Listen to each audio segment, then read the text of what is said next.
Hiya, Honest Discussioner here. I'm replying to Bossman 103. He sent a video over to me a while ago, and I kind of ignored it for a while because I was busy with the Pwnage Olympics and work and website design and all that stuff. But sorry, let's get to it now. First question is, what in my opinion is the biggest misconception about atheism, and what can I do to change it? I would say it's that atheism is a religion. No, it's not. It is a lack of belief, and I'm going to go a little deeper than that. A guy named Ideist on YouTube said that we consider black, which is a lack of a color. So therefore atheism is a religion. Unfortunately, color is a measurement, though. And it's a measurement of how light reflects off of a surface.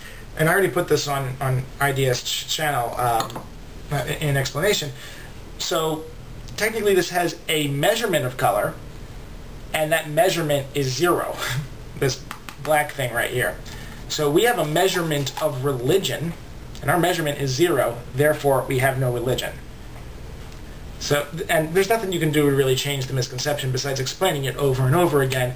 There's no concerted beliefs that atheists rest upon. There are atheists of all sorts of, colors out there and stripes and philosophies. The only thing that unites us is that we don't have a theistic belief. That's it. That isn't a religion.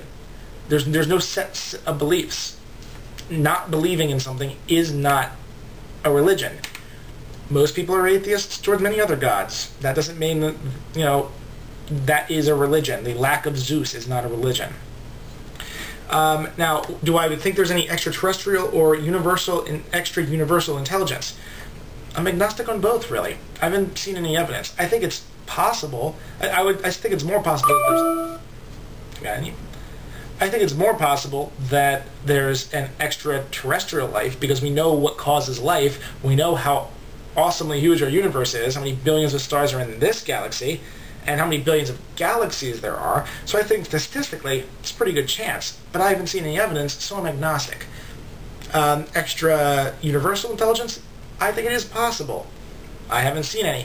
Don't think I'm going to either. There could have been someone that created the universe that knows about us. That could be considered God and an intelligence. There also could be someone that an entity that created the universe and isn't aware of us. I wouldn't call that God. It is an extra universal intelligence, though. So it's possible. I don't believe in it because I have no reason to. I don't say it's not the case, though. That's why I'm agnostic. Only an atheist to religion. What, in my opinion, is the poorest argument for religion, and why? I'm going to give you two, because I think they're both pretty bad. The moral argument. The moral argument states that without God, there can be no objective morality. Great. Maybe there is no objective morality then. This is basically just an argument from emotion. Say, you like to have morals, and the only way you can have morals is if you have God. And that's not the case. I think they're going a bit too far there, because I think we can have objective morality. Objective meaning is not just based off of our perceptions. I would say that there are a couple things that human beings in general, the vast majority, agree upon that is good. That we want to be happy, we want to not suffer.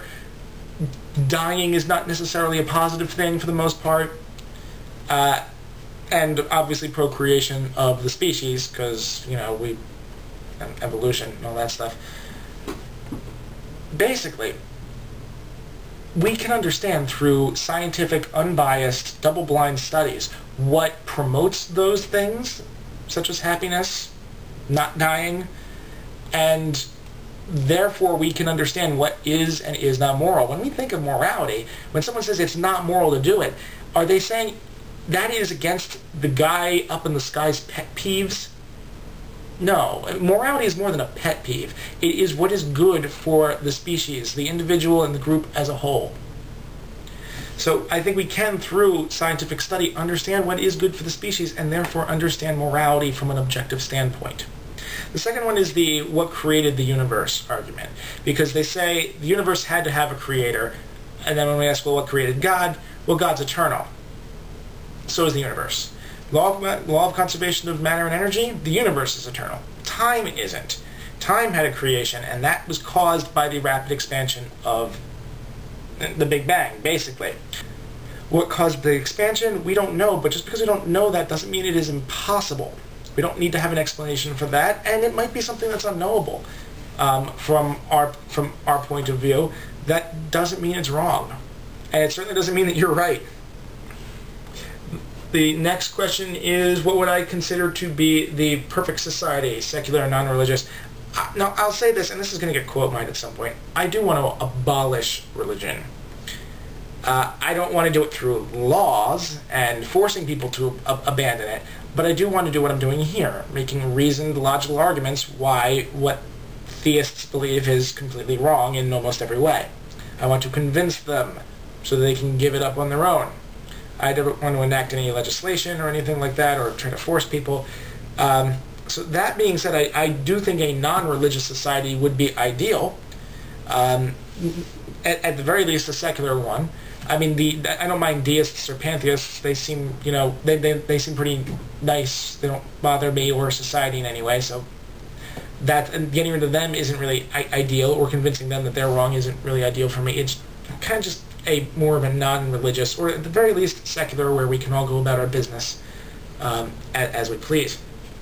But the most important thing for my ideal society would be understanding.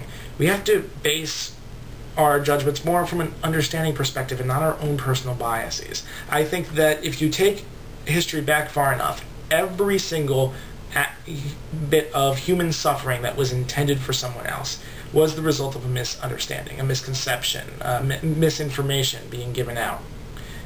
Many of the times by accident, but it could have been prevented by seeking out an understanding of the individual. I would say that if you have a problem with someone right now, it probably stemmed from a misunderstanding and grew from there. Especially if you go back further than whenever you guys met as well, if that makes any sense. So understanding is very important. Also, understanding rules. If you're at a stoplight, if you're at a red light, and it's one of those really long ones, even at midnight, and you can see a mile down that way and a mile down that way, and there's no cars, and it's clear, you know there's no one there, it's still against the law for you to run that red light, even though you can see both ways. And you're sitting there waiting for 2 minutes, even though you know it's safe to go. And that anyone could see that. I think we have to understand the reasons for laws and explain them a little bit better. Because when the reasons for rules don't apply, the rules shouldn't either. The last question, if when I die, Jesus is there, how would I justify myself to him, and what do I think his response would be? If you watch my Faith Equals Closed-Minded video, I talked to my stepfather about religion. He said, you just have to pray to God and ask him to enter your heart, and he will. Not knowing that I had done that for 2 years straight, and I sat there begging, crying, pleading in emotional agony for years, with no results, and that kind of led me to where I am today. In fact, the more I did it, the less I believed. So, if Jesus really didn't make enough of a convincing argument for me when I'm out here every day on YouTube talking with theists and atheists alike, and I'm coming to the only conclusion that I can come to, if he's going to really blame me for that and say that I was wrong for coming to the conclusion I did, fine, but I've done everything I can. And if that, so either he screwed up in making me, or he didn't try hard enough. Because I'm trying. Believe me, I'm trying. I'm out here every day. And I listen to any argument I can. And so far, they've all been a fail for theism, from my perspective. What would he say? It depends on which version of Christianity. If it's Gear Up's version, I'm going to hell. If it's Don Exodus's, or even Wild Cards, I don't know, I might be putting words in his mouth, I may get a chance to accept God right then and there. Definitely Don Exodus. I know he said that, but don't quote me on Wild Card. But so it depends on your version of Christianity. I would hope, being an omnipotent and understanding individual, he wouldn't want to separate himself from me just because I came to the only deduction that I possibly could have based on the information I received. So those are the answers. Let me know if they're okay. I'd be happy to go into them in further detail. Have a nice day. Drink some bourbon. Honest Discussioner. Out.